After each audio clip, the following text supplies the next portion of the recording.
Rabbit Run by John Updike continued.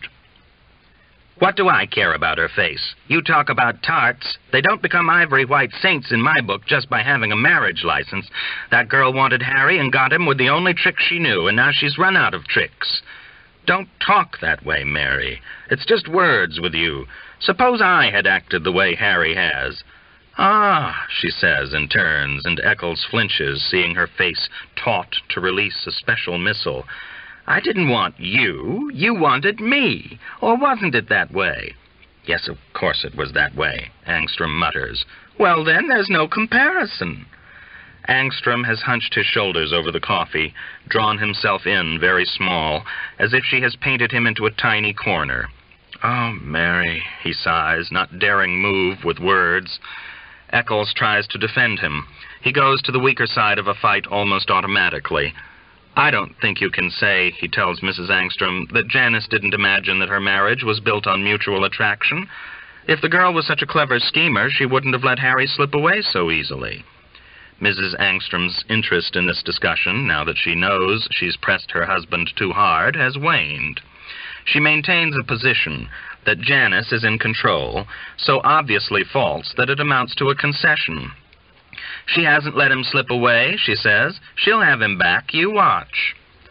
Eccles turns to the man. If he will agree, they will all three be united and he can leave. Do you think, too, that Harry will come around? No, Angstrom says, looking down. Never.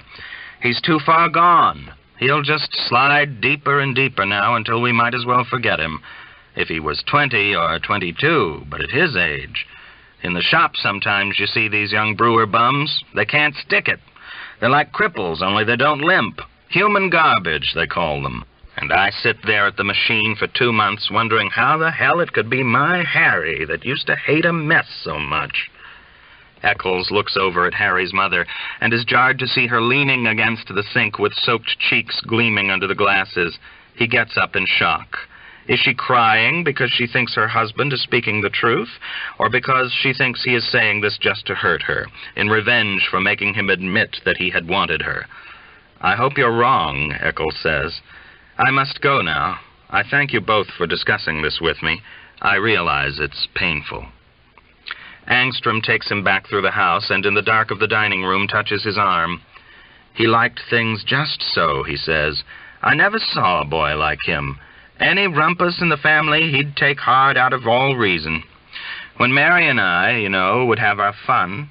Eccles nods, but doubts that fun describes what he's seen. In the living room shadows, a girl stands in a bare-armed summer dress. Mem, did you just get in? Yeah. This is Reverend Eccles. Eccles, he came to talk about Harry, my daughter Miriam. Hello, Miriam. I've heard Harry speak very fondly of you. Hi. With that word, the big window behind her takes on the intimate glaze of the big window in a luncheonette. Flip greetings seem to trail behind her with wisps of cigarette smoke and drugstore perfume. Mrs. Angstrom's nose has delicacy on the girl's face, a sharpness Saracen, or even more ancient, barbaric. Taken with the prominent nose, her height at first glance seems her mother's, but when her father stands beside her, Eccles sees that it is his height. Their bodies, the beautiful girl's and the weary man's, are the same. They have the same narrowness, a durable edge that Eccles knows after seeing the wounds open under Mrs. Angstrom's spectacles can cut. That narrowness and a manageable vulgarity that offends him. They'll get through. They know what they're doing.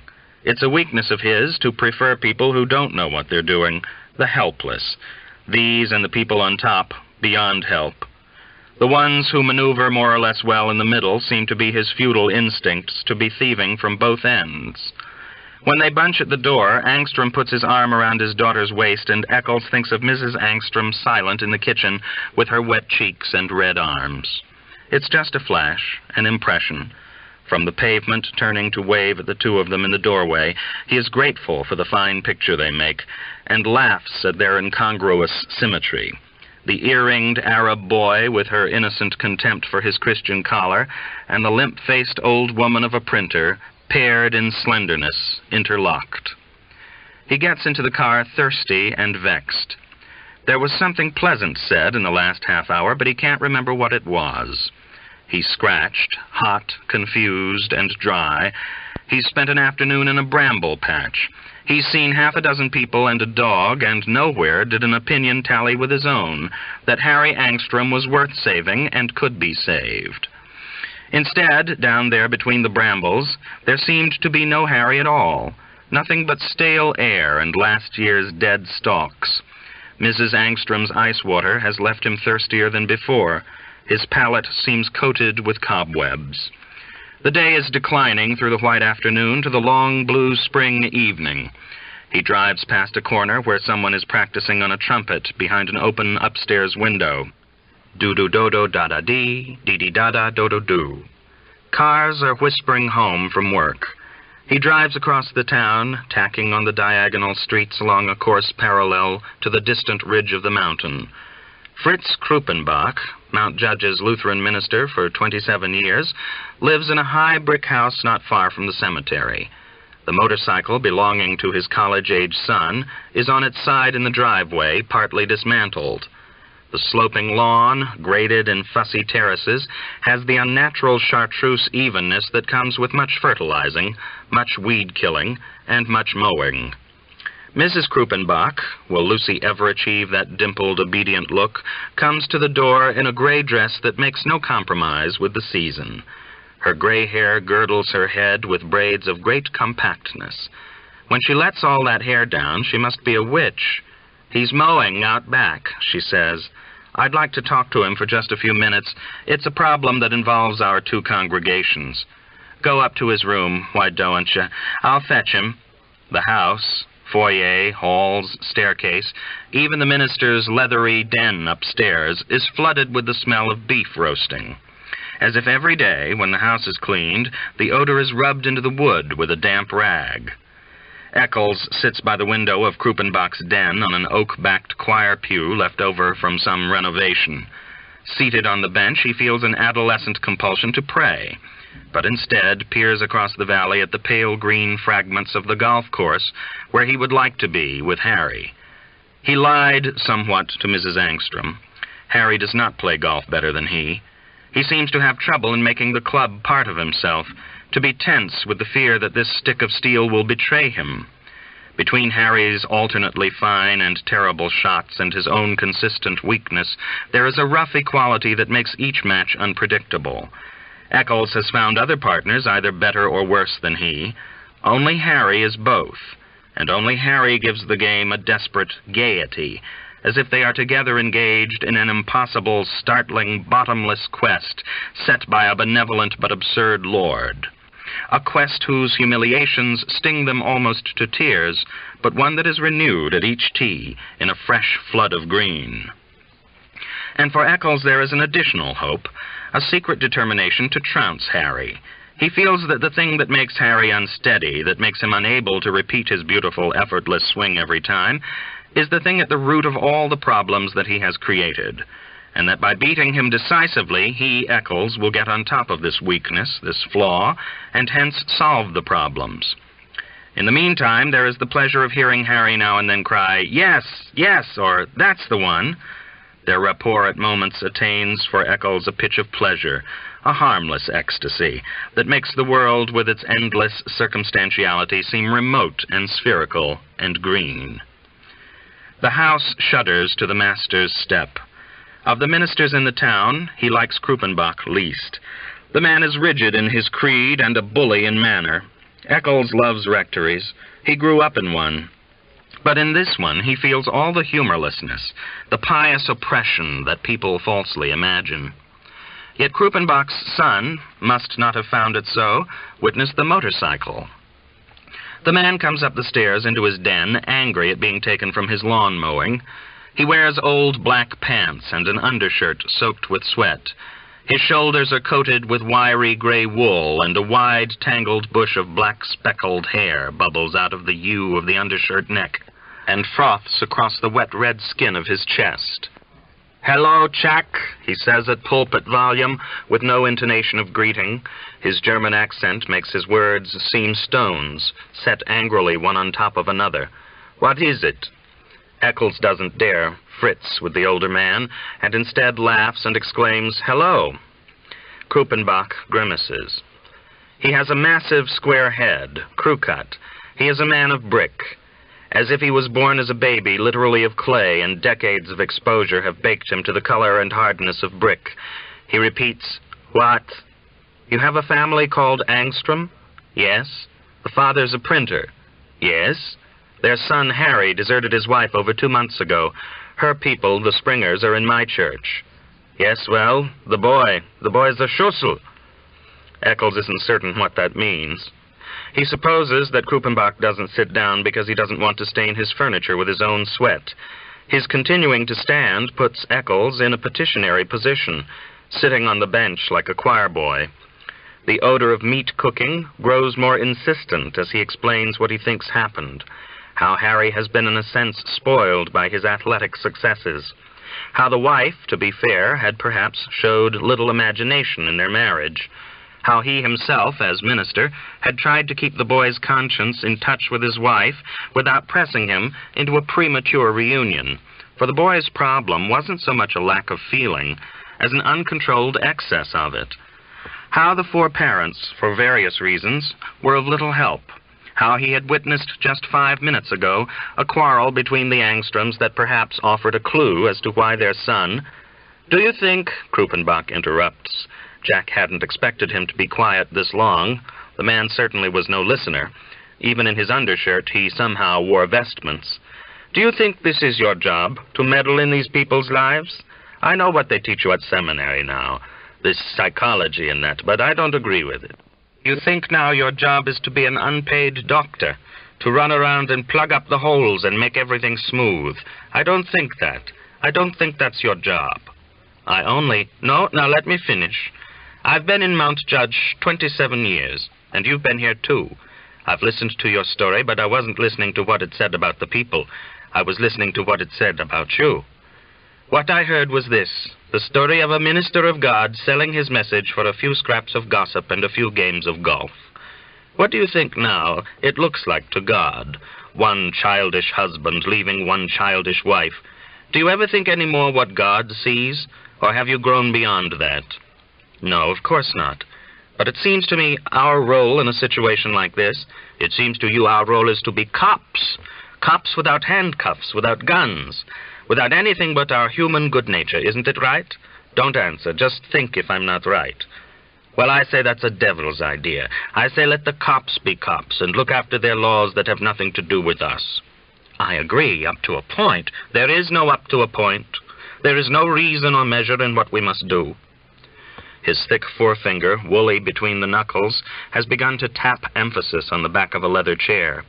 "If God wants to end misery, he'll declare the kingdom now." Jack feels a blush begin to burn on his face. "How big do you think your little friends look among the billions that God sees? In Bombay now they die in the streets every minute. You say roll?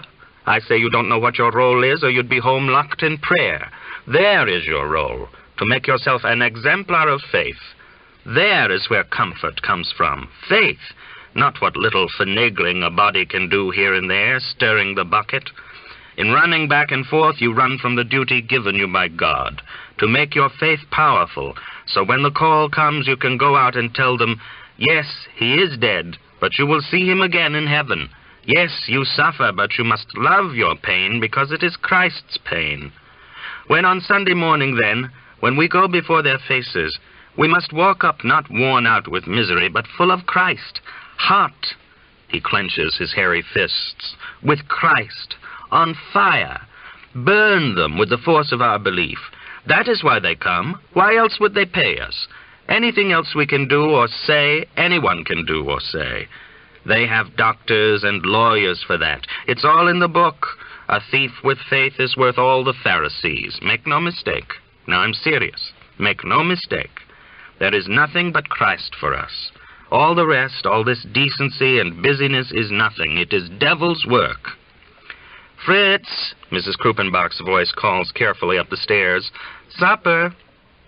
The red man in his undershirt looks down at Eccles and asks, "Will you kneel a moment with me and pray for Christ to come into this room?" No, No, I won't. I'm too angry. It would be hypocritical." The refusal, unthinkable from a layman, makes Krupenbach not softer but stiller. "Hypocrisy," he says mildly. "You have no seriousness. Don't you believe in damnation? Didn't you know when you put that collar on what you risked?" In the brick skin of his face, his eyes seem small imperfections, pink and glazed with water as if smarting in intense heat. He turns without waiting for Jack to answer and goes downstairs for supper. Jack descends behind him and continues out the door. His heart is beating like a frightened child's, and his knees are weak with fury. He had come for an exchange of information and been flagellated with an insane spiel. Unctuous old thundering Hun had no conception of the ministry as a legacy of light, and probably himself scrambled into it out of a butcher's shop. Jack realizes that these are spiteful and unworthy thoughts, but he can't stop them. His depression is so deep that he tries to gouge it deeper by telling himself, he's right, and thus springing tears and purging himself, however absurdly, above the perfect green circle of the Buick steering wheel. But he can't cry. He's parched. His shame and failure hang downward in him, heavy but fruitless. Though he knows that Lucy wants him home, if dinner is not quite ready, he will be in time to give the children their baths, he instead drives to the drugstore in the center of town. The poodle-cut girl behind the counter is in his youth group, and two parishioners buying medicine or contraceptives or Kleenex hail him gaily. He feels at home in public places. He rests his wrists on the cold, clean marble and orders a vanilla ice cream soda with a scoop of maple walnut ice cream, and drinks 2 Coca-Cola glasses full of delicious clear water before it comes. Club Castanet was named during the war, when the South American craze was on, and occupies a triangular building where Warren Avenue crosses Running Horse Street at an acute angle. It's in the south side of Brewer, the Italian Negro Polish side, and Rabbit doesn't like it. With its glass brick windows grinning back from the ridge of its face, it looks like a fortress of death. The interior is furnished in the glossy, low-lit style of an up-to-date funeral parlor. Potted green plants here and there, music piping soothingly, and the same smell of strip rugs and fluorescent tubes and Venetian blind slats, and the most inner secretive smell of alcohol. We drink it, and then we're embalmed in it. Ever since a man down from them on Jackson Road lost his job as an undertaker's assistant and became a bartender, Rabbit thinks of the two professions as related. Men in both talk softly, look very clean, and are always seen standing up. He and Ruth sit at a booth near the front, where they get through the window a faint fluctuation of red light as the neon castanet on the sign outside flickers back and forth between its two positions that imitate clicking. This pink tremor takes the weight off Ruth's face. She sits across from him. He tries to picture the kind of life she was leading. A creepy place like this probably seems as friendly to her as a locker room would to him. But just the thought of it that way makes him nervous. Her sloppy life, like his having a family, is something he's tried to keep behind them. He was happy just hanging around her place at night, her reading mysteries and him running down to the delicatessen for ginger ale, and some nights going to a movie, but nothing like this. That first night he really used that daiquiri, but since then he didn't care if he ever had another, and hoped she was the same way. For a while, she was, but lately something's been eating her. She's heavy in bed, and once in a while looks at him as if he's some sort of pig. He doesn't know what he's doing different, but knows that somehow the ease has gone out of it. So tonight her so-called friend Margaret calls up. It scares him out of his skin when the phone rings. He has the idea lately it's going to be the cops or his mother or somebody. He has the feeling of something growing on the other side of the mountain. A couple times after he first moved in, the phone rang, and it was some thick-voiced man saying, "Ruth?" or just hanging up in surprise at Rabbit's voice answering. When they hung on, Ruth just said a lot of no's into the receiver, and they never had any trouble, luckily.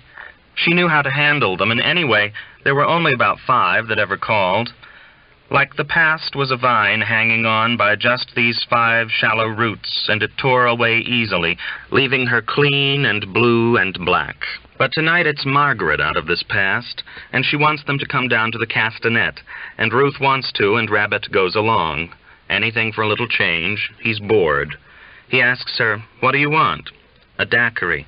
"You're sure? You're sure now it won't make you sick?" He's noticed that she seems a little sick sometimes, and won't eat, and sometimes eats the house down. "No, I'm not sure, but why the hell shouldn't I be sick?" "Well, I don't know why you shouldn't. Why shouldn't anybody?" "Look, let's not be a philosopher for once. Just get me the drink." A colored girl in an orange uniform that he guesses from the frills is supposed to look South American comes, and he tells her 2 daiquiris. She flips shut her pad and walks off, and he sees her back is open halfway down her spine, so a little bit of black bra shows. Compared with this, her skin isn't black at all, just a nice, thick, soft color that brings a little honest life into here. Purple shadows swing on the flats of her back where the light hits. She has a pigeon-toed way of sauntering, swinging those orange frills. She doesn't care about him. He likes that she doesn't care. The thing about Ruth is lately she's been trying to make him feel guilty about something.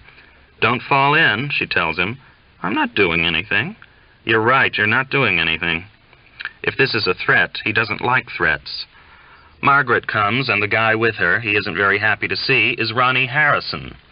Margaret says to him, "Hello, you. Are you still hanging on?" "Hell," Harrison says, "it's the great Angstrom," as if he's trying to take Tothero's place in every way. "I've been hearing about you," he adds, slimily. "Hearing what?" "Oh, the word." Harrison was never one of Rabbit's favorites, and has not improved. In the locker room, he was always talking about making out and playing with himself under his little hairy pot of a belly, and that pot has really grown. Harrison is fat and half bald. His kinky brass-colored hair has thinned, and the skin of his scalp shows, depending on how he tilts his head. This pink showing through seems obscene to Rabbit, like the pink, bald idea that is always showing through Harrison's talk. Still, he remembers one night when Harrison came back into the game after losing 2 teeth to somebody's elbow, and tries to be glad to see him. There were just 5 of you out there at one time, and the other 4 for that time were unique in the world. But it seems long ago, and every second Harrison stands there smirking, it seems longer. He is wearing a narrow-shouldered summer suit of some linen imitation, and having this nifty, self-satisfied cloth hanging beside his ear annoys Rabbit. He feels hemmed in. The problem is, who shall sit where? He and Ruth have gotten on opposite sides of the table, which was the mistake. Harrison decides and ducks down to sit beside Ruth, with a little catch in the movement that betrays the old limp from his football injury. Rabbit becomes obsessed by Harrison's imperfections. He's ruined the effect of his Ivy League suit by wearing a black wool tie like a wop. When he opens his mouth, the 2 false teeth don't quite match the others. "Well, how's life treating the old master?" he says. "The word is, you got it made." His eyes make his meaning by flicking sideways to Ruth, who sits there like a lump, her hands folded around the daiquiri. Her knuckles are red from washing dishes. When she lifts the glass to drink, her chin shows through distorted. Margaret wriggles at Rabbit's side. She feels somehow like Janice, jumpy. Her presence in the left corner of his vision feels like a dark, damp cloth approaching that side of his face. "Where's Tothero?" he asks her. "Tother who?" Ruth giggles. Damn her. Harrison bends his head toward her, pink showing, and whispers a remark. Her lips tuck up in a smile. It's just like that night in the Chinese place. Anything he says will please her, except that tonight he is Harrison and Rabbit sits across from them, married to this girl he hates. He's sure what Harrison whispers is about him, the old master. From the second there were 4 of them, it was clear he was going to be the goat, like Tothero that night. "You know damn well who," he tells Margaret. "Tothero." "Our old coach, Harry," Harrison cries, and reaches across the table to touch Rabbit's fingertips. "The man who made us immortal." Rabbit curls his fingers an inch beyond Harrison's reach, and Harrison, with a satisfied smirk, draws back, pulling his palms along the slick tabletop, so they make a slippery screech of friction. "Me, you mean," Rabbit says. "You were nothing." "Nothing? That seems a little stern. That seems a little stern, Harry, old bunny. Let's cast our minds back. When Tothero wanted a guy roughed up, who did he send in to do it? When he wanted a hotshot like you guarded nice and close, who was his boy?" He slaps his chest.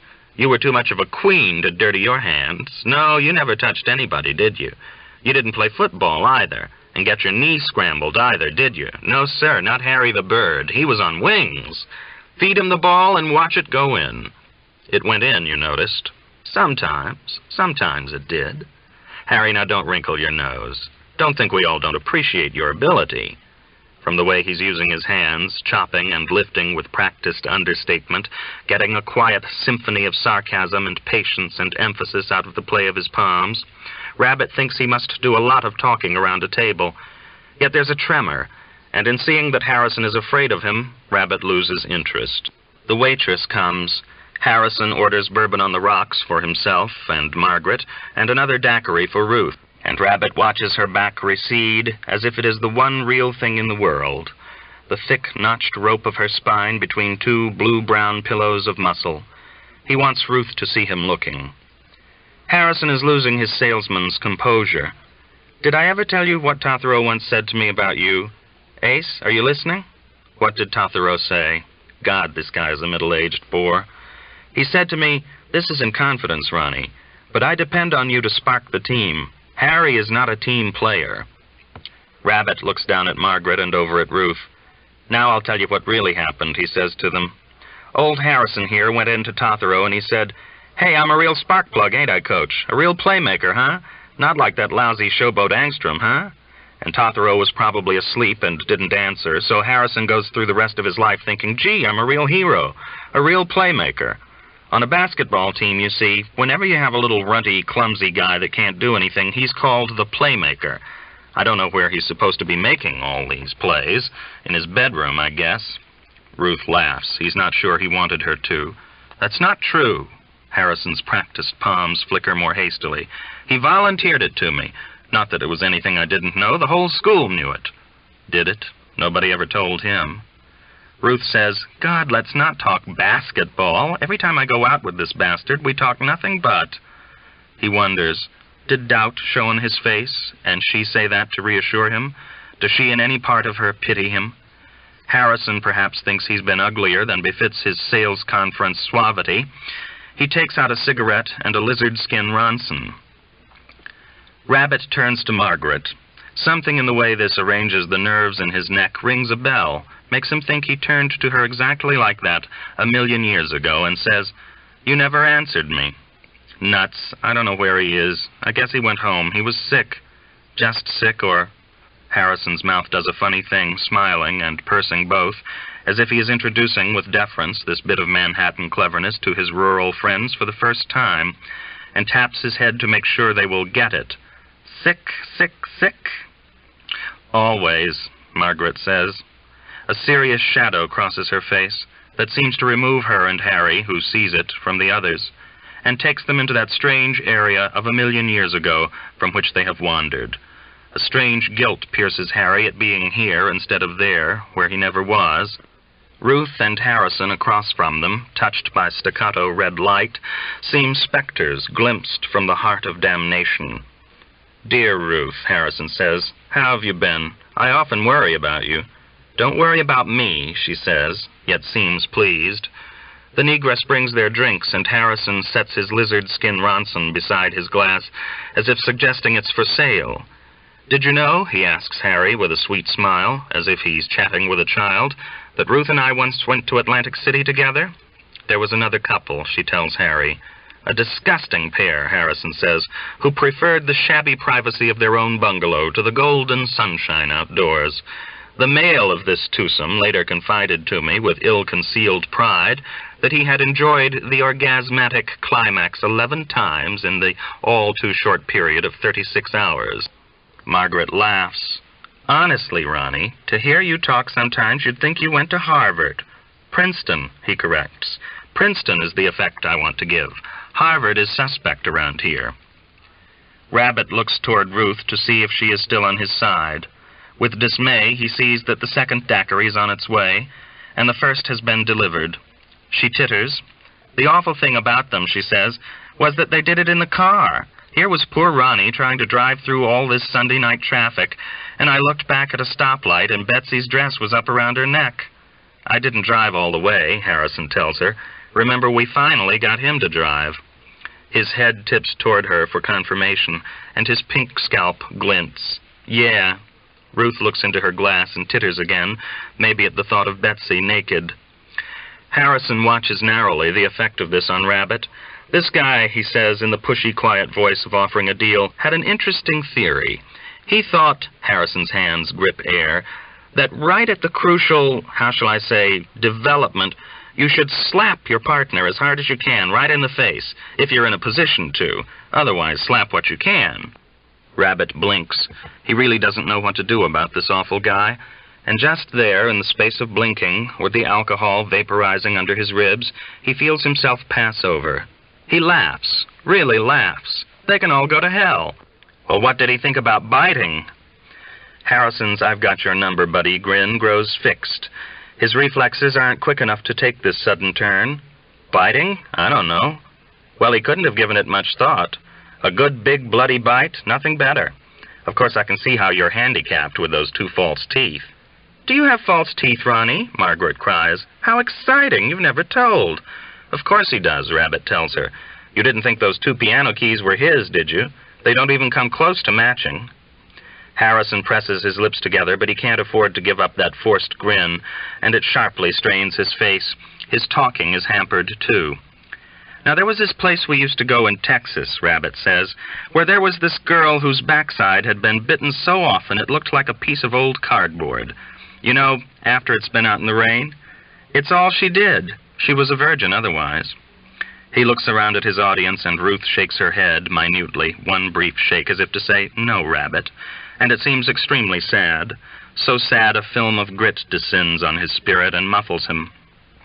Harrison says, "It's like that story about this whore that had the biggest, You don't want to hear it, do you?" "Sure, go ahead," Ruth says. "Well, this guy, see, was making out, and he loses his device." Harrison's face bobbles in the unsteady light. His hands start explaining. Rabbit thinks the poor guy must have to make a pitch 5 times a day or so. He wonders what he sells. Ideas, he guesses. Nothing as tangible as the Magipeel peeler. Up to his elbow, up to his shoulder, then he gets his whole head in, and his chest, and starts crawling along this tunnel. Good old Magipeel, Rabbit thinks. He can almost feel one in his hand. Its handle came in 3 colors, turquoise, scarlet, and gold. The funny thing about it, it really did what they said. Really took the skin off turnips and stuff, as neat and quick.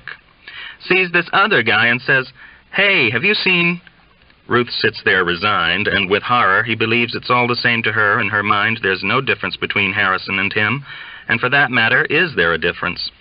The whole interior of the place muddles and runs together red like the inside of a stomach in which they're all being digested. And the other guy says, "Stripper, hell, I've been in here 3 weeks looking for my motorcycle." Harrison, waiting to join the laughter, looks up in silence. He's failed to sell it. That's too fantastic, Margaret says. Rabbit's skin is clammy under his clothes. This makes the breeze from the door opening behind him chilling. Harrison says, "Hey, isn't that your sister?" Ruth looks up from her drink. "Is it?" He makes no sign, and she says, "They have the same horsey look." One glance told Rabbit. Miriam and her escort luckily walk a little into the place, past their table, and wait there to see an empty booth. The place is shaped like a wedge and widens out from the entrance. The bar is in the center, and on either side there is an aisle of booths. The young couple heads for the opposite aisle. Mim wears bright white shoes with very high heels. The boy with her has woolly blonde hair, cut just long enough to comb, and a self-consciously brown face, a somehow bought tan. "I went south this winter," it says. "Is that your sister?" Margaret says. "She's attractive. You and her must take after different parents." "How do you know her?" Rabbit asks Harrison. "Oh," his hand flicks diffidently as if his fingertips slide across a streak of grease in the air. "You see her around." Rabbit's instinct was to freeze at first, but this suggestion of Harrison's that she's a tramp makes him get up and walk across the orange tile floor and around the bar. "Mim." "Well, hi. What are you doing here?" She tells the boy with her, "This is my brother. He's back from the dead." "Hi, big brother." Rabbit doesn't like the boy's saying this, and he doesn't like the way the kid is sitting on the inside of the booth with Mim on the outside in the man's place. He doesn't like the whole feel of the thing, that Mim is showing him around.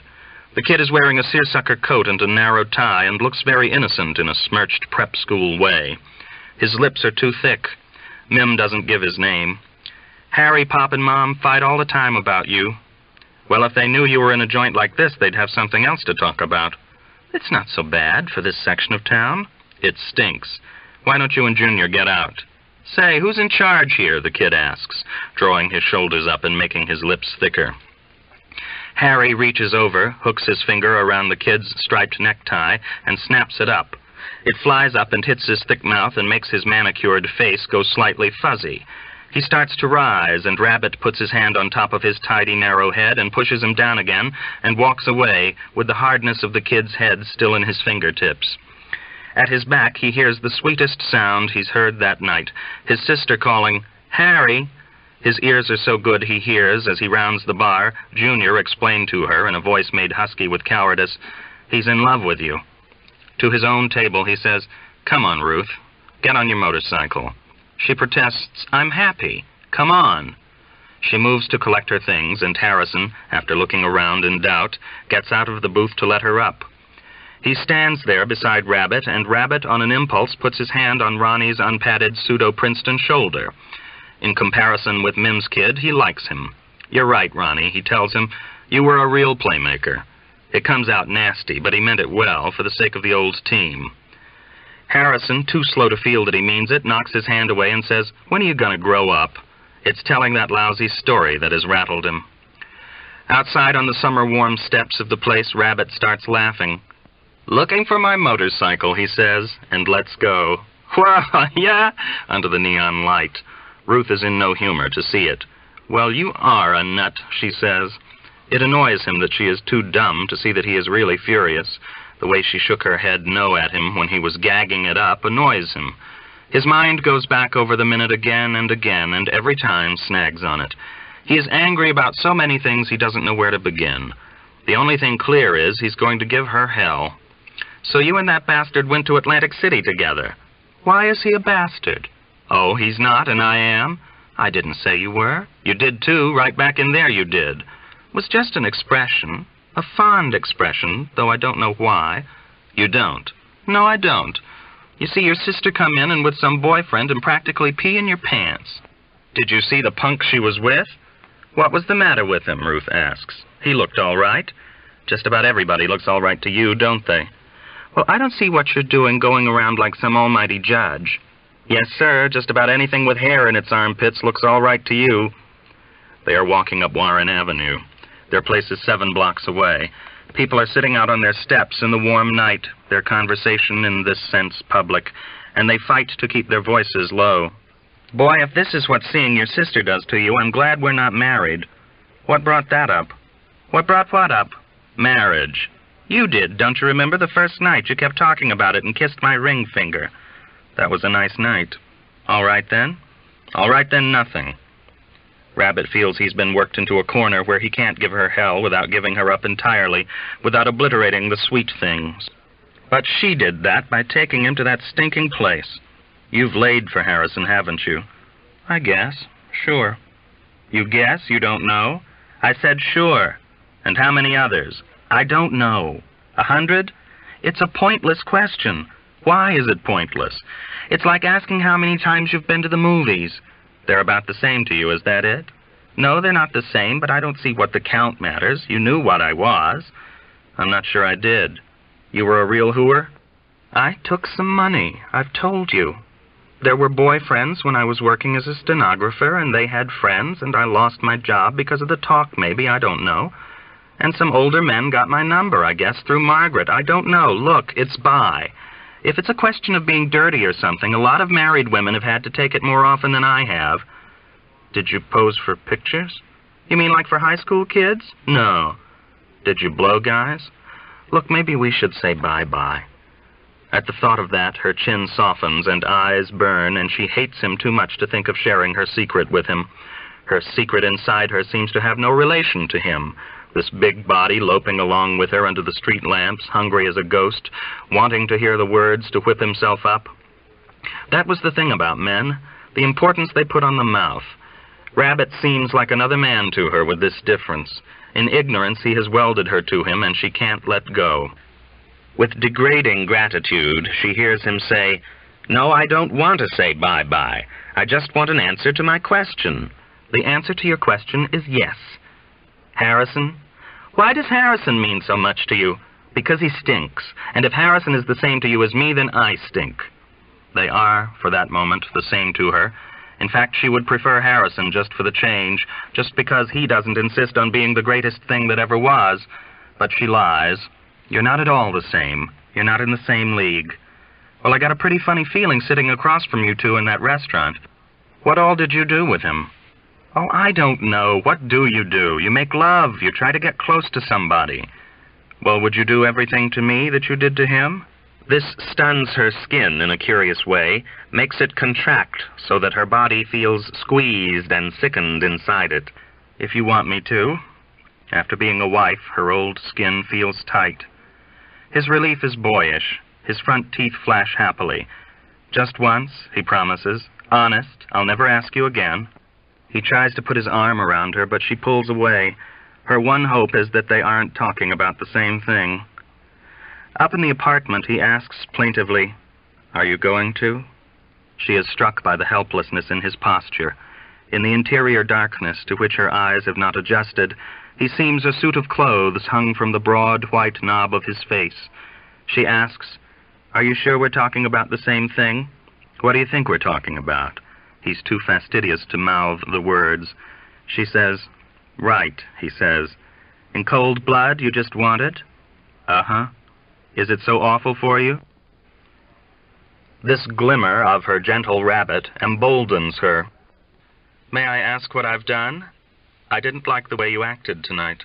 "How did I act?" "Like what you were." "I didn't mean to. Even so, I saw you that way tonight, and I felt a wall between us. And this is the one way through it. That's pretty cute. You just want it, really." She yearns to hit out at him, to tell him to go, but that time is past. He repeats, "Is it so awful for you?" "Well, it is because you think it is." "Maybe I don't. Look, I've loved you." "Well, I've loved you. And now?" "I don't know. I want to still." Now those damn tears again. She tries to hurry the words out before her voice crumbles. "That's good of you. That's heroic. Don't be smart. Listen. Tonight you turned against me. I need to see you on your knees." "Well, just that." "No, not just that." The 2 tall drinks have been a poor experiment. She wants to go to sleep and her tongue tastes sour. She feels in her stomach her need to keep him and wonders, will this frighten him? Will this kill her in him? If it did, what would it prove? It'd prove you're mine. Shall I take my clothes off? Sure. He takes his off quickly and neatly and stands by the dull wall in his brilliant body. He leans awkwardly and brings one hand up and hangs it on his shoulder, not knowing what to do with it. His whole shy pose has these wings of tension, like he's an angel waiting for a word. Sliding her last clothes off, her arms feel cold, touching her sides. This last month she's felt cold all the time, her temperature being divided or something. In the growing light he shifts slightly. She closes her eyes and tells herself, "They're not ugly. Not." Mrs. Springer called the rectory a little after 8. Mrs. Eccles told her Jack had taken the young people's softball team to a game 15 miles away, and she didn't know when he'd be home. Mrs. Springer's panic carried over the wire, and Lucy spent nearly 2 hours calling numbers in an attempt to reach him. It grew dark.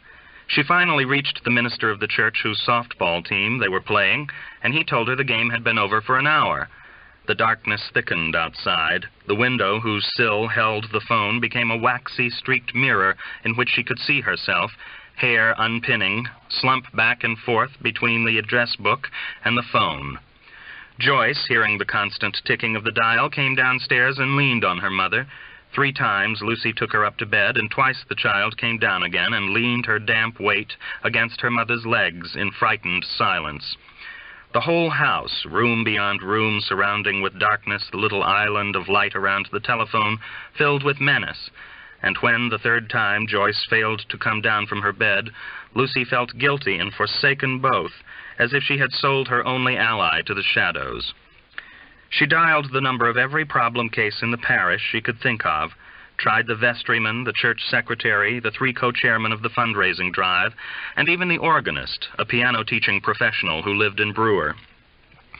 The hour hand has moved past 10. It's getting embarrassing. It's sounding as if she's been deserted, and in fact it frightens her that her husband seems to be nowhere in the world. She makes coffee and weeps weakly in her own kitchen. How did she get into this? What drew her in? His gaiety. He was always so gay. To know him back in seminary, you would never think he would take all this so seriously. He and his friends, sitting in their drafty old rooms, lined with handsome blue exegetical works, made it all seem an elegant joke. She remembers playing with them in a softball game that was the Athanasians against the Arians. And now she never saw his gaiety. It was all spent on other people, on this grim, gray, intangible parish, her enemy. Oh, how she hates them, all those clinging, quaint, quivering widows and Christian young people. The one good thing, if the Russians take over, is they'll make religion go extinct. It should have gone extinct 100 years ago. Maybe it shouldn't have. Maybe our minds need it. But let somebody else carry it on. On Jack, it was so dreary. Sometimes she feels sorry for him, and abruptly, this is one of the times. When he does come in, at 11:15, it turns out he's been sitting in a drugstore gossiping with some of his teenagers. The idiotic kids tell him everything, all smoking like chimneys. So he comes home titillated silly with, "How far can you go on dates and still love Jesus?"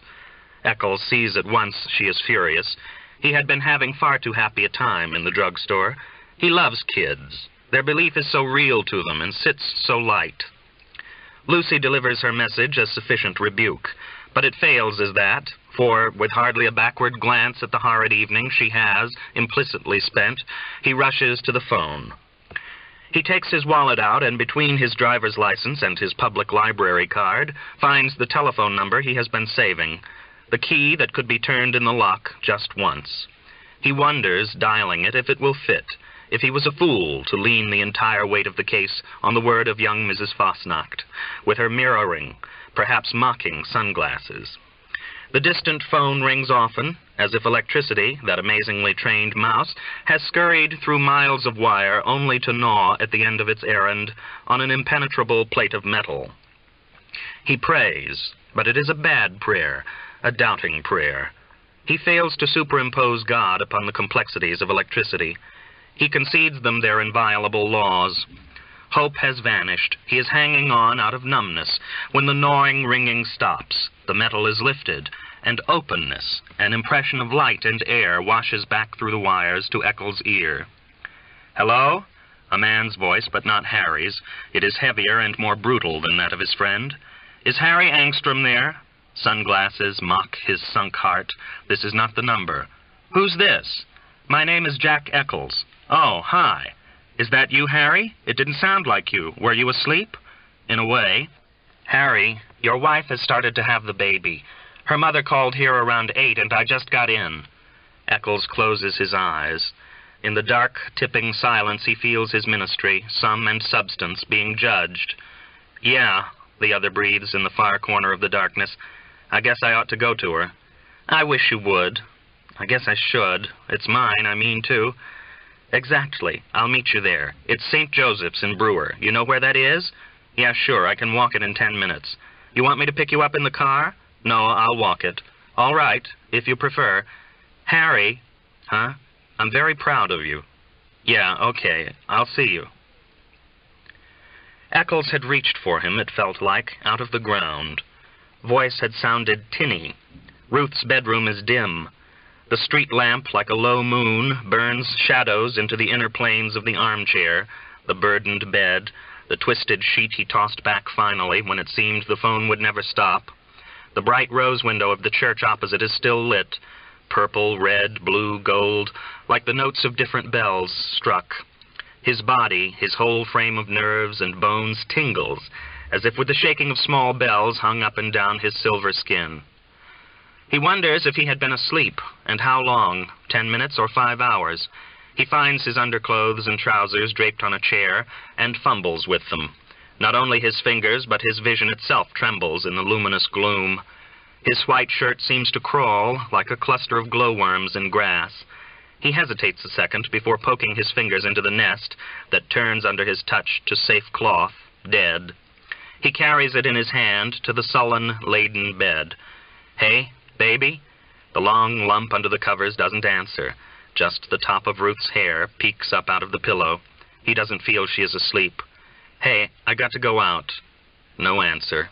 No motion. If she wasn't asleep, she heard everything he said on the phone, but what did he say? He remembers nothing except this sense of being reached. Ruth lies heavy and silent, and her body hidden. The night is hot enough for just a sheet, but she put a blanket on the bed, saying she felt cold. It was just about the only thing she did say. He shouldn't have made her do it. He doesn't know why he did, except it felt right at the time. He thought she might like it, or at least like the humbling. If she didn't want to, if it made her sick, why didn't she say no, like he half hoped she would anyway? He kept touching her cheeks with his fingertips. He kept wanting to lift her up and hug her in simple thanks and say, "Enough, you're mine again," but somehow couldn't bring himself to have it stop, and kept thinking the next moment, until it was too late, done. With it went instantly that strange floating feeling of high pride. Shame plunged in. "My wife's having her baby. I gotta go see her through it, I guess. I'll be back in a couple hours. I love you." Still the body under the covers and the frizzy crescent of hair peeking over the top edge of the blanket don't move. He is so sure she is not asleep he thinks, "I've killed her." It's ridiculous. Such a thing wouldn't kill her. It has nothing to do with death. But the thought paralyzes him from going forward to touch her and make her listen. "Ruth, I gotta go this once. It's my baby she's having, and she's such a mutt I don't think she can do it by herself. Our first one came awfully hard. It's the least I owe her." Perhaps this wasn't the best way to say it, but he's trying to explain, and her stillness frightens him and is beginning to make him sore. "Ruth, hey, if you don't say anything, I'm not coming back. Ruth?" She lies there like some dead animal or somebody after a car accident when they put a tarpaulin over. He feels if he went over and lifted her, she would come to life, but he doesn't like being manipulated and is angry. He puts on his shirt and doesn't bother with a coat and necktie, but it seems to take forever putting on his socks. The soles of his feet are tacky. When the door closes, the taste of seawater in her mouth is swallowed by the thick grief that mounts in her throat so fully she has to sit up to breathe. Tears slide from her blind eyes and salt the corners of her mouth as the empty walls of the room become real and then dance. It's like when she was 14, and the whole world, trees, sun, and stars, would have swung into place if she could lose 20 pounds. Just 20 pounds. What difference would it make to God, who guided every flower in the fields into shape? Only now it's not that she's asking. She knows now that's superstitious. All she wants is what she had a minute ago. Him in the room. Him who, when he was good, could make her into a flower, who could undress her of her flesh and turn her into sweet air. Sweet Ruth, he called her. And if he had just said sweet, talking to her, she might have answered, and he'd still be between these walls. No. She had known from the first night the wife would win. They have the hooks, and anyway she feels really lousy. A wave of wanting to throw up comes over her and washes away, caring much about anything. She goes into the john and kneels on the tiles and watches the still oval of water in the toilet as if it's going to do something. She doesn't think, after all, she has it in her to throw up, but stays there anyway because it pleases her. Her bare arm resting on the icy porcelain lip, and grows used to the threat in her stomach, which doesn't dissolve, which stays with her.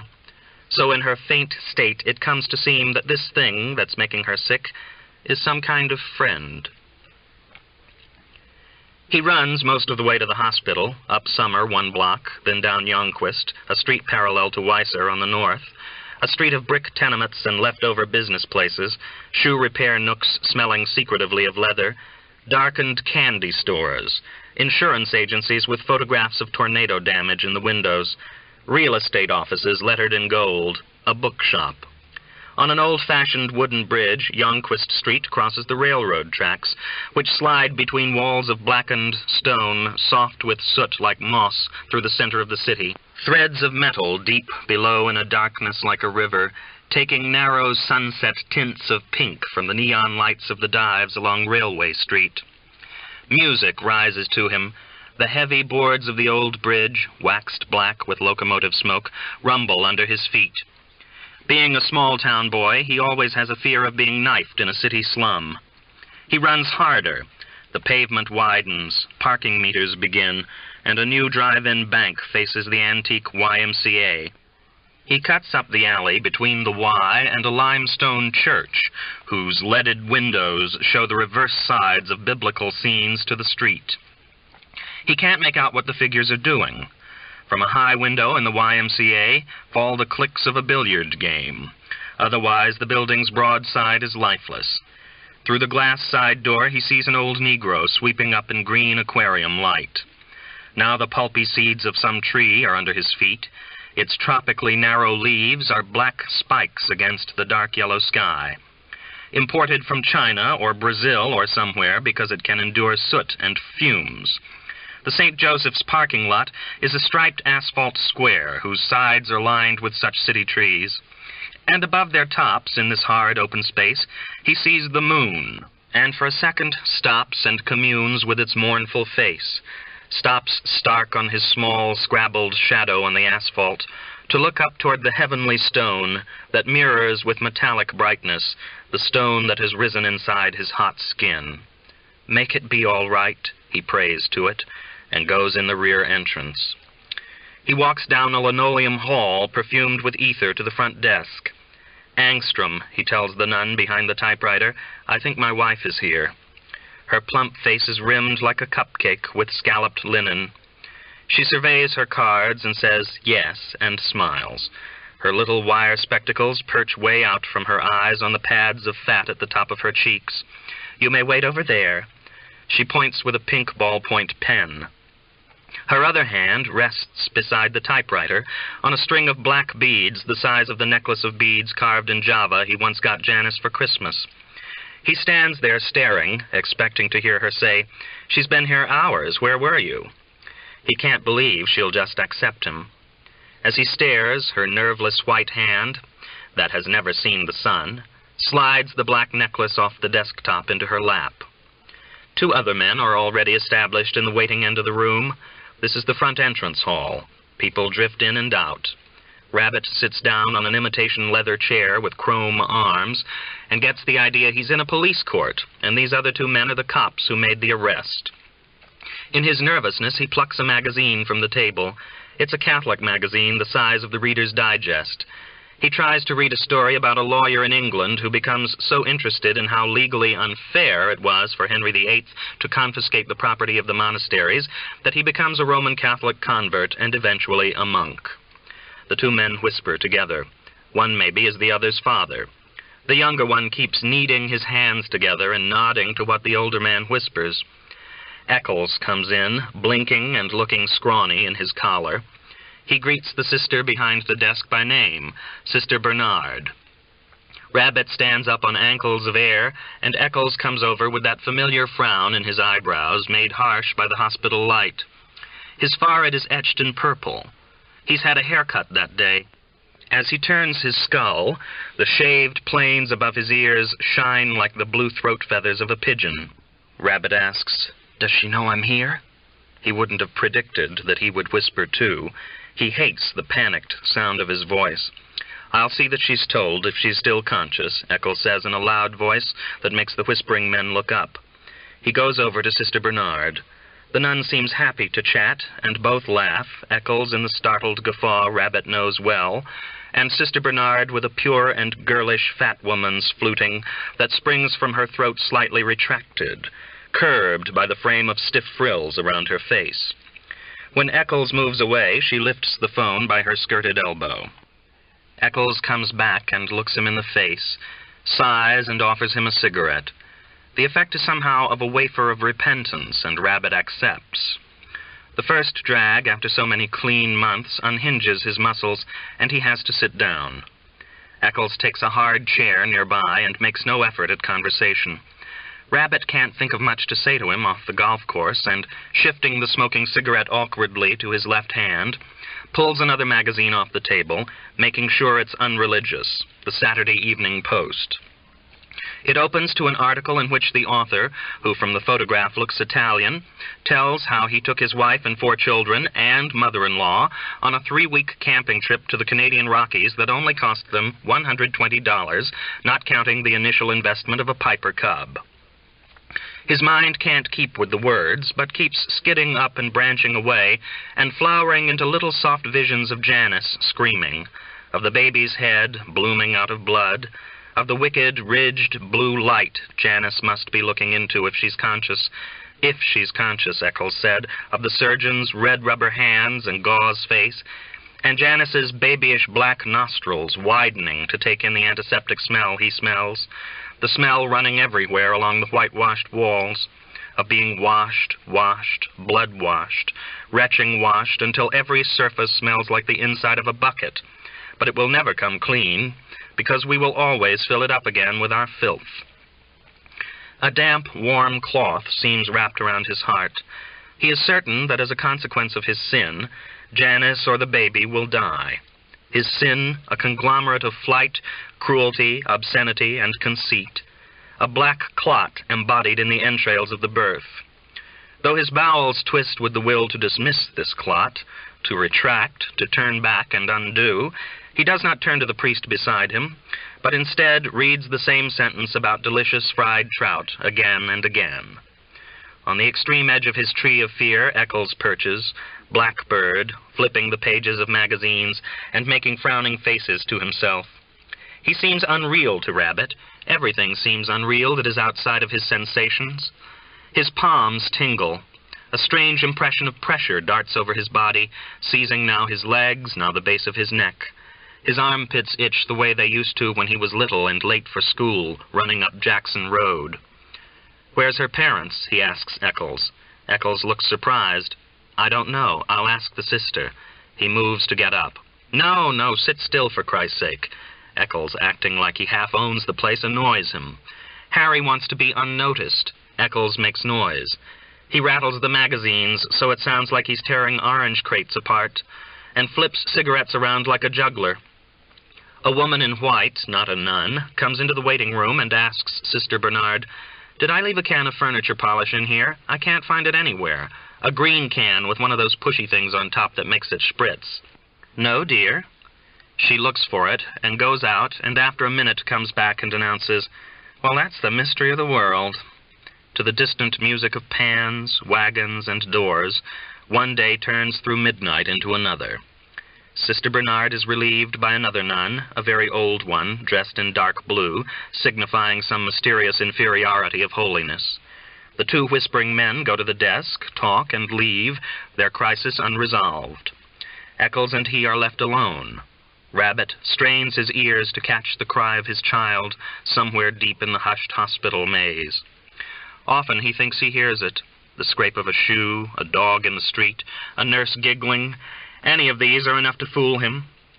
He does not expect the fruit of Janice's pain to make a very human noise. His idea grows that it will be a monster of his making. The thrust whereby it was conceived becomes confused in his mind with the perverted entry a few hours ago he made into Ruth. Momentarily drained of lust, he stares at the remembered contortions to which it has driven him. His life seems a sequence of grotesque poses assumed to no purpose, a magic dance empty of belief. There is no God. Janice can die. The 2 thoughts come at once, in one slow wave. He feels underwater, caught in chains of transparent slime, ghosts of the urgent ejaculations he has spat into the mild bodies of women. His fingers on his knees pick at persistent threads. Mary Ann, tired and stiff and tough, somehow, after a game, he would find her hanging on the front steps under the school motto, and they would walk across mulching wet leaves through white November fog to his father's car, and drive to get the heater warmed and park.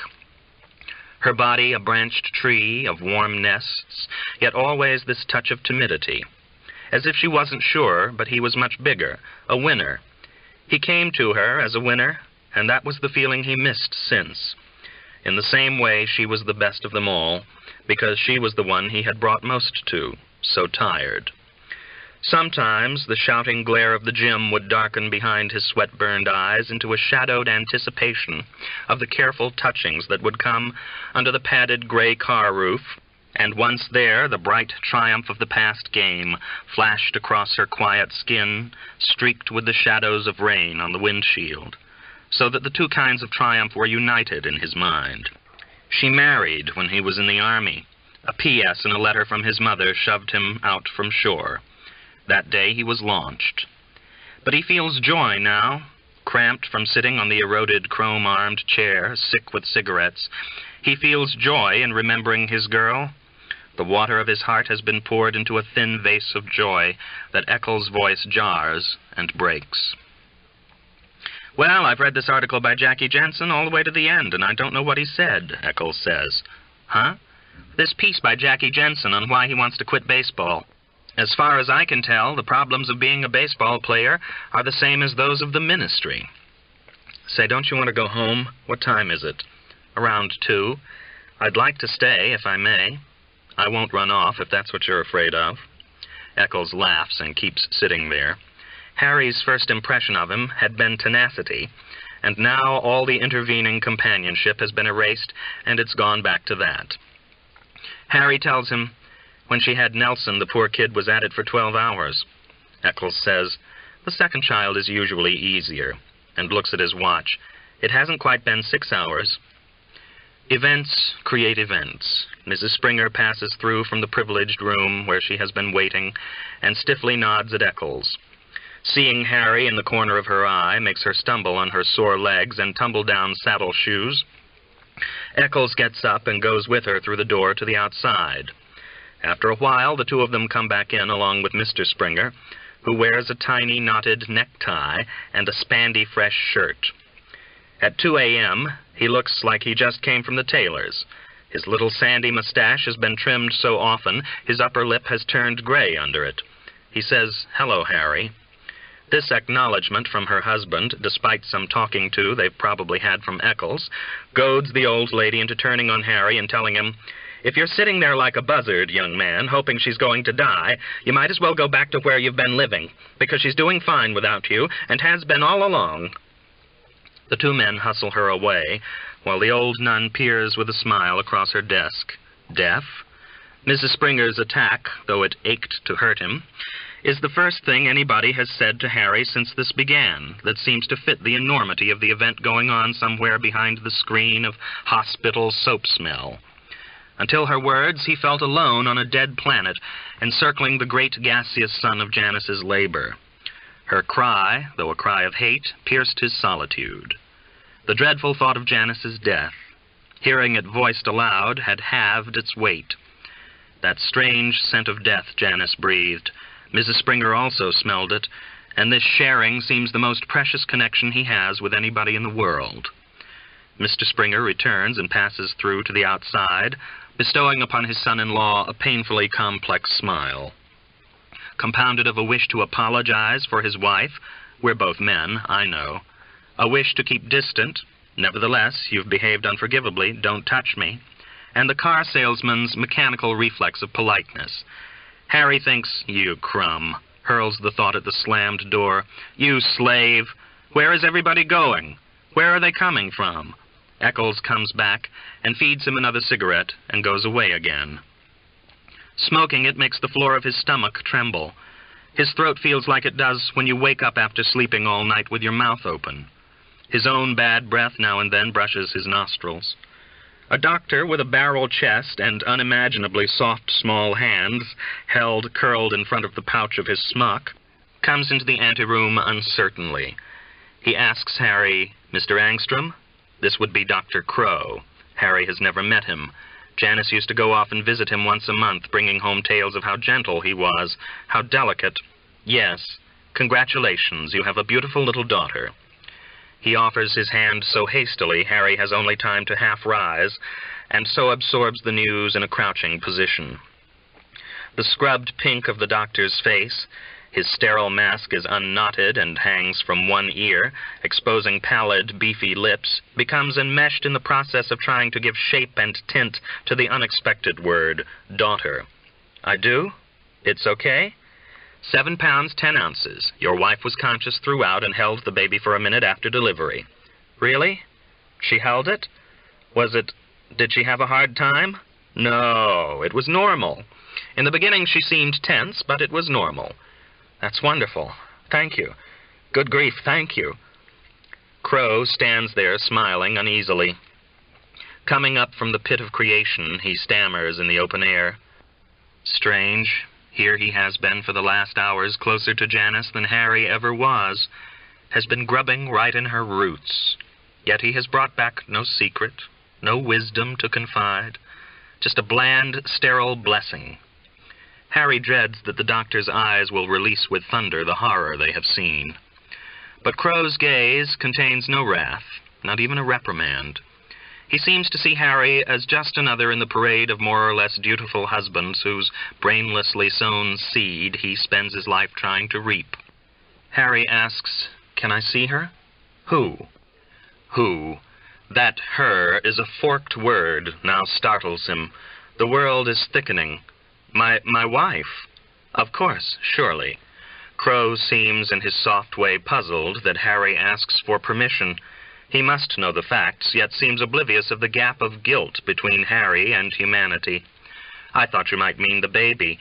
I'd rather you waited until visiting hours tomorrow for that. There's not a nurse to show her right now. But your wife is conscious, as I say. We've given her some Equinil. That's just a tranquilizer. Meprobamate. Tell me... He moves closer, gently, pink skin and clean cloth. Is it all right if her mother sees her for a moment? She's been on our necks all night. He's asking him? Him? The runner? The fornicator? The monster? He must be blind. Or maybe just being a father makes everyone forgive you. Sure, she can go in. Before or after you? Harry hesitates and remembers the way Mrs. Springer came and visited him on his empty planet. She can go in before. Thank you. Good. Then she can go home. We'll get her out in a minute. It'll be about 10 minutes, all told. Your wife is being prepared by the nurses. Swell. He sits down to show how docile he is and rises again. Say, thanks, by the way. Thank you very much. I don't see how you doctors do it. Crow shrugs. She was a good girl. When we had the other kid, I was scared silly. It took ages. Where did she have it? At the other hospital. Homeopathic. Mm-huh. And the doctor, who had gone into the pit and brought back no thunder, emits a spark of spite at the thought of the rival hospital, and utters his grunt of disapproval with a sharp wag of his scrubbed head, and, still wagging it, walks away. Eccles comes into the room grinning like a schoolboy, and Rabbit can't keep his attention on his silly face. He suggests Thanksgiving, and Rabbit bows his head blankly into his friend's silence. Each heartbeat seems to flatten against a wide, white wall. When he looks up, objects seem infinitely solid and somehow tip, seem so full they are about to leap. His real happiness is a ladder from whose top rung he keeps trying to jump still higher, because he knows he should. Crow's phrase about nurses preparing Janice has a weird May Queen sound. When they lead him to her room, he expects to find her with ribbons in her hair and paper flowers twined into the bedposts. But it's just old Janice, lying between two swims. To his surprise, her arms come out from the sheets, and she puts them around his head and presses his face down into her soft, happy, swimming mouth. "Hey, take it easy," he says. "I have no legs," she says. "It's the funniest feeling." Her hair is drawn against her skull in a sanitary knot, and she has no makeup. Her small skull is dark against the pillow. No legs? He looks down, and there they are under the sheets, stretched out flat in a motionless V. They gave me a spinal or whatever at the end, and I didn't feel anything. I was lying there hearing them say push, and the next thing here's this teeny, flubby baby with this big moon face looking cross at me. I told Mother it looks like you, and she didn't want to hear it. She gave me hell out there. I wish they hadn't let her in. I didn't want to see her. I wanted to see you. Did you? God. Why, baby? After I've been so crummy. No, you haven't. They told me you were here, and all the while I was thinking then it was your baby. And it was like I was having you. I'm so full of ether, it's just like I'm floating, without any legs. I could just talk and talk. She puts her hands on her stomach and closes her eyes and smiles. I'm really quite drunk. See? I'm flat. Now you can wear your bathing suit, he says, smiling and entering the drift of her ether talk, feeling himself as if he has no legs and is floating on his back on a great sea of cleanness, light as a bubble, amid the starched sheets and germless surfaces before dawn. Fear and regret are dissolved, and gratitude is blown so large it has no cutting edge. The doctor said you were a good girl. Well, isn't that silly? I wasn't. I was horrible. I cried and screamed and told him to keep his hands to himself, though the thing I minded worst was when this horrible old nun shaved me with a dry razor. Poor Janice. No, it was wonderful. I tried to count her toes, but I was so dizzy I couldn't, so I counted her eyes. 2. Did we want a girl? Say we did. I did. He discovers this is true, though the words discover the desire. Now I'll have somebody to side with me against you and Nelson. How is Nelson? Oh, every day. Daddy home day? Until I could belt him, the poor saint. Oh, don't make me talk about it. It's too depressing. Oh, damn, he says, and his own tears, that it seemed didn't exist, sting the bridge of his nose. I can't believe it was me. I don't know why I left. She sinks deeper into the pillow as a lush grin spreads her cheeks apart. I had a little baby. It's terrific. You're lovely. You look so tall. She says this with her eyes shut, and when she opens them, they brim with an inebriated idea. He has never seen them sparkle so. She whispers, Harry, the girl in the other bed in here went home today. So why don't you sneak around when you go and come in the window, and we can lie awake all night and tell each other stories. Just like you've come back from the army or somewhere. Did you make love to other women? Hey, I think you ought to go to sleep now. It's all right. Now you'll make better love to me. She giggles and tries to move in the bed. No, I didn't mean that. You're a good lover. You've given me a baby. It seems to me you're pretty sexy for somebody in your shape. That's how you feel, she says. I'd invite you into bed with me, but the bed's so narrow. Ooh. What? I just got this terrible thirst for orangeade. Aren't you funny? You're funny. Oh, that baby looked so cross. A nun fills the doorway with her wings. Mr. Angstrom, time. Come kiss, Janice says. She touches his face as he bends to inhale her ether again. Her mouth is a warm cloud that suddenly splits and her teeth pinch his lower lip. Don't leave, she says. Just for now. I'll be back tomorrow. Love you. Listen, I love you. Waiting for him in the anteroom, Eccles asks, how was she? Terrific. Are you going to go back now to, where you were? No, Rabbit answers, horrified. For heaven's sake, I can't. Well then, would you like to come home with me? Look, you've done more than enough. I can go to my parents' place. It's late to get them up. No, really, I couldn't put you to the trouble. He has already made up his mind to accept. Every bone in his body feels soft. It's no trouble. I'm not asking you to live with us, Eccles says. The long night is bearing his nerves. We have scads of room. Okay, good. Thanks. They drive back to Mount Judge along the familiar highway. At this hour, it is empty even of trucks. Harry sits wordless, staring through the windshield, rigid in body, rigid in spirit. The curving highway seems a wide, straight road that is opened up in front of him. There is nothing he wants to do but go down it. He is taken to a room that has tassels on the bedspread. He uses the bathroom stealthily and in underclothes curls up between the sheets, making the smallest possible volume of himself. Thus curled near one edge, he draws backward into sleep like a turtle drawing into his shell. Sleep this night is not a dark, haunted domain the mind must consciously set itself to invade, but a cave inside himself, into which he shrinks, while the claws of the bear rattle like rain outside. Sunshine, the old clown, rims the room. 2 pink chairs flank the gauze-filled window buttered with light that smears a writing desk furry with envelope ends. Above it is a picture of a lady in pink stepping toward you. A woman's voice is tapping the door. "Mr. Angstrom! Mr. Angstrom!" "Yeah, hi," he calls, hoarse. "It's 12:20. Jack told me to tell you the visiting hours at the hospital are 1 to 3. He recognizes Eccles' wife's crisp little curly tone, like she was adding, "And what the hell are you doing in my house anyway?" "Yeah, okay, I'll be right out." He puts on the cocoa-colored trousers he wore last night, and, displeased by the sense of these things being dirty, he carries his shoes and socks and shirt into the bathroom with him, postponing putting them against his skin, giving them another minute to air. Still foggy, despite splashing water all around, he carries them out of the bathroom and goes downstairs in his bare feet and a T-shirt. Eccles' little wife is in her big kitchen wearing khaki shorts this time, and sandals and painted toenails.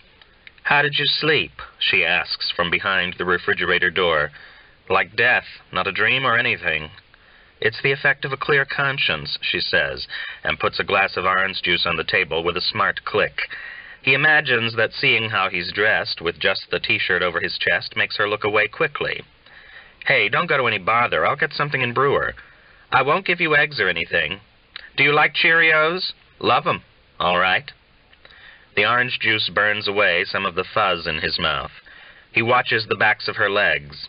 The white tendons behind her knees jump as she assembles things at the counter. "How's Freud?" he asks her. He knows this could be bad, because if he brings back that afternoon, he'll bring back how he nicked her fanny. But he has this ridiculous feeling with Mrs. Eccles that he's in charge and can't make mistakes. She turns with her tongue against her side teeth, making her mouth lopsided and thoughtful, and looks at him levelly. He smiles. Her expression is that of a high school tootsie who wants to seem to know more than she's telling. He's the same. "Do you want milk or cream on the Cheerios?" "Milk. Cream is too sticky. Where is everybody?" "Jack's at the church, probably playing ping-pong with one of his boys. Joyce and Bonnie are asleep, heaven knows why. They kept wanting to look at the naughty man in the guest room all morning. It took real love to keep them out." "Who told them I was a naughty man?" "Jack did. He said to them at breakfast, 'I brought home a naughty man last night who's going to stop being naughty.' The children have names for all of Jack's problems. You're the naughty man. Mr. Carson, an alcoholic, is the silly man. Mrs. McDaniel is the woman who calls up in the night. Then there's the droopsy lady, Mr. Hearing Aid, Mrs. Side Door, and Happy Beans. Happy Beans is just about the least happy man you ever wanted to see. But once he brought the children some of those celluloid capsules with a weight in them, so that they jiggle around. Ever since that, he's Mr. Happy Beans." Rabbit laughs, and Lucy, having delivered the Cheerios, too much milk, he is used to living with Ruth, who let him pour his own milk. He likes just enough to take away the dryness so that the milk and cereal come out even, chats on gaily.